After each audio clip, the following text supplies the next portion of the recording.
ഇത്രയും ശരി, ഇത്രയും കാശ് മേടിക്കുന്നതാണ്. എന്നാ ഏറ്റവും കുറഞ്ഞൊരു ടോയ്ലറ്റിന്റെ സൗകര്യം ഉണ്ടായി വരും. അതെ, അതില്ല. ഇത് അവിടുത്തെ മാർക്കറ്റിലാണ്. ഏത് അടൂരല്ലേ? അത് കുറച്ച് സൂം കുറച്ച് മാറ്റി. ഇതും നമ്മുടെ ഈ വണ്ടി അടൂർ നഗരസഭ പറക്കോട് അനന്തരാമപുരം അല്ലേ, പബ്ലിക് മാർക്കറ്റ് ഫീസ് രസീതാണ് ഇപ്പൊ ഈ കാണുന്നത്. ഇതിലെന്ന് പറയുന്നത് ഒരു വലിയ എമൗണ്ട് തന്നെ ലിസ്റ്റ് തന്നെ എഴുതിയിട്ടുണ്ടല്ലേ. അതായത് ഓരോ വണ്ടിക്കും ഓരോ എമൗണ്ട് ആണ് കൊടുത്തിരിക്കുന്നത്. സൈക്കിള്, ഇരുചക്ര വാഹനങ്ങൾക്ക് 25 രൂപയാണ് ഈ ഒരു മാർക്കറ്റിനകത്ത് കയറാൻ. അതും പബ്ലിക് മാർക്കറ്റ് എന്നാണ് എഴുതിയിരിക്കുന്നത്.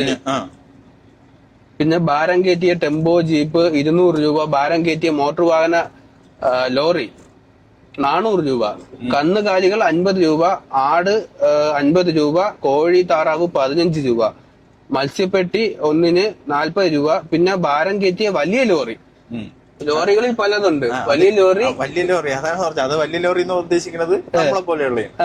നമ്മൾ ഈ മഹാരാഷ്ട്രയിൽ നിന്ന് എന്തോ വലിയൊരു പൈസ ഇങ്ങനെ കിട്ടുകയാണെങ്കിൽ വലിയ ലോറിക്ക് ഏറ്റവും കൂടുതൽ 500 രൂപയാണ് അവർ എഴുതിയിരിക്കുന്നത്. ഈ ഒരു റസീദിലെ ഏറ്റവും കൂടുതൽ വില ഇട്ടിരിക്കുന്നത് ഭാരം കയറ്റിയ വലിയ ലോറി.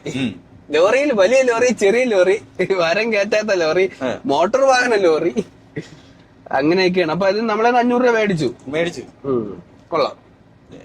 എന്നിട്ട് അതിന്റെ അകത്തൊരു ബാത്റൂം ഇല്ല. ഏത് ഈ അടൂർ നഗരസഭ പറക്കോട് ഇല്ല. അവർക്ക് ഇതിന്റെ അകത്തായിട്ട് ഒരു ബാത്റൂം ഇല്ല. ബാത്റൂമിൽ പോകണമെന്നുണ്ടെങ്കിൽ പുറത്തു പോകണം. പുറത്തു പോയിട്ട് നമ്മൾ വീണ്ടും അതിനും പൈസ കൊടുത്തിട്ട് ബാത്റൂമിൽ പോകണം. ഓക്കെ.